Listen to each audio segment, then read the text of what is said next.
Most societies claim drugs are dangerous because of what they do to the body.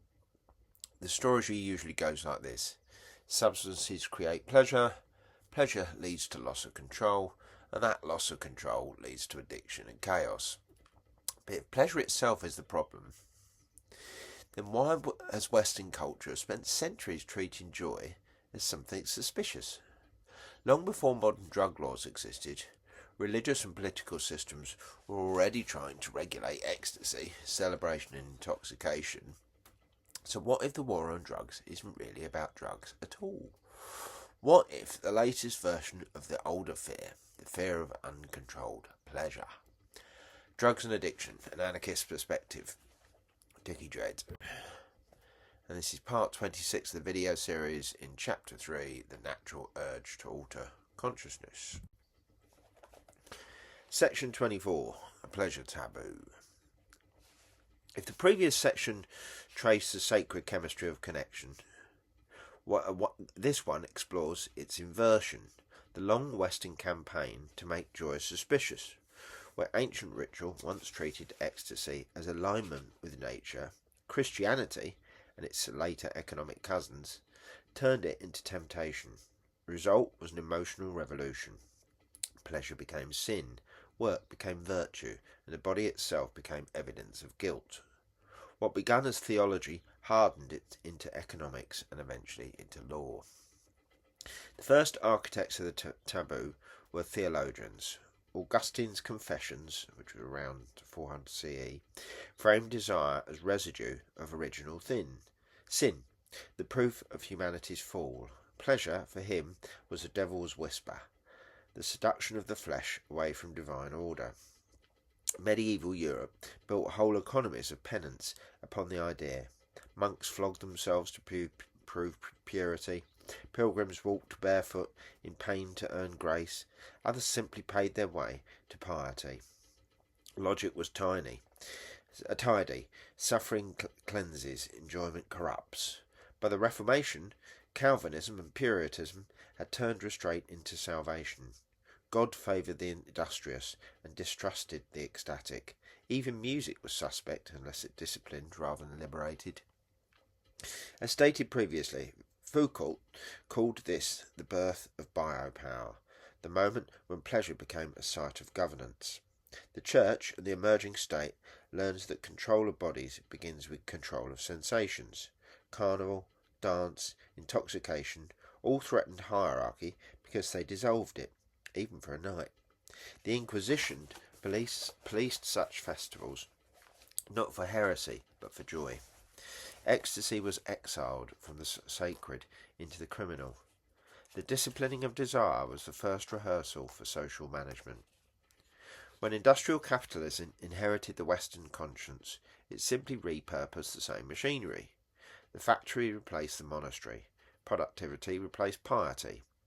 Herbert Marcuse called it repressive desublimation, a system that allows small pleasures only when they serve consumption. The worker was encouraged to buy entertainment, but discouraged from finding freedom. Pleasure became a product, and any joy that escaped the marketplace was condemned as deviance. The moral order of the Church merged seamlessly with the economic order of the state. This historical convergence explains why drug laws read like sermons. Officially, they protect health. Structurally, they preserve discipline.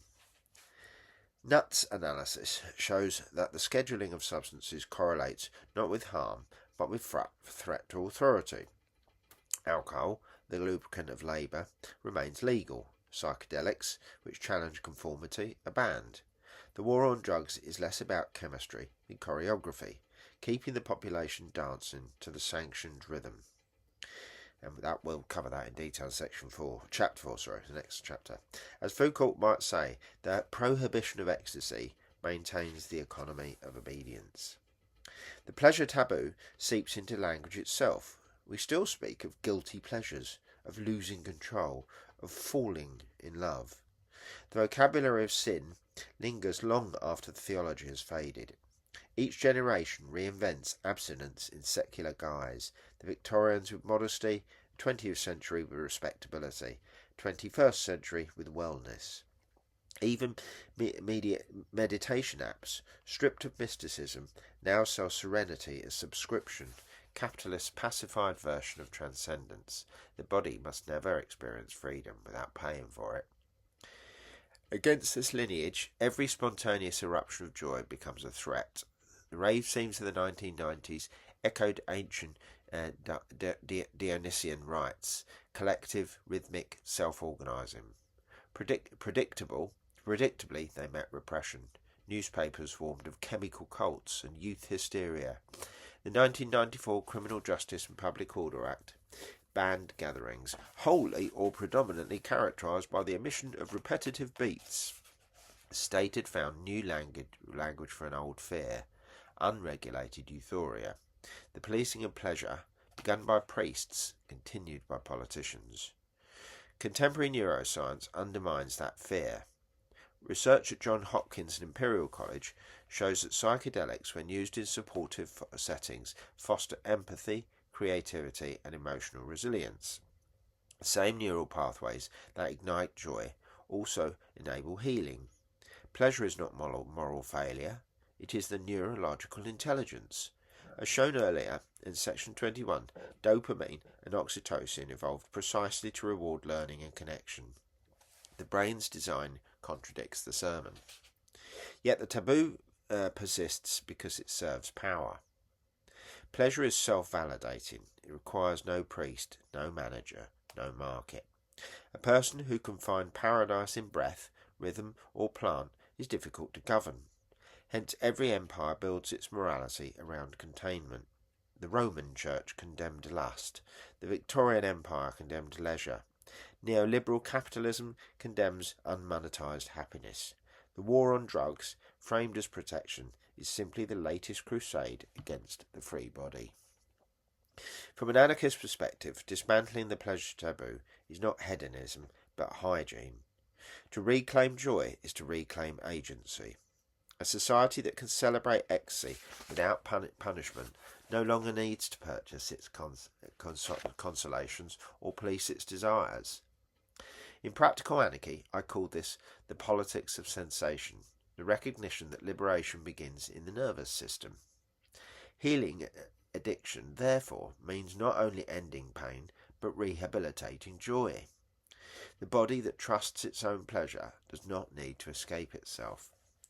As we move towards the next chapter, the connection becomes explicit. The moral history of pleasure provided the blueprint for prohibition.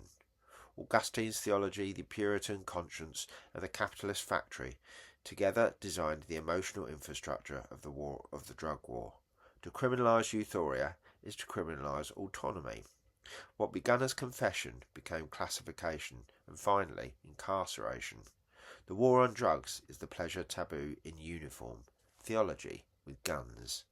The task ahead is to expose that lineage and propose its alternative, a culture that treats consciousness as common ground rather than contraband. For if joy is the body's first language, then freedom will always sound like laughter. So the issue was never simply substances themselves. For centuries, Western culture has treated pleasure as something dangerous, something that must be disciplined, controlled or monetised. When drug laws appeared, they inherited the same suspicion. What looks like public health policy often follows a much older moral logic. So the question becomes, if pleasure is natural to the human brain, why has so much power been built around suppressing it? In the next video, we move deeper into the question by looking at how prohibition itself reshaped drug use and why criminalisation often produces the very harms it claims to prevent. So next up, we're still on chapter 3 and we're on section 25, from ritual to recreation.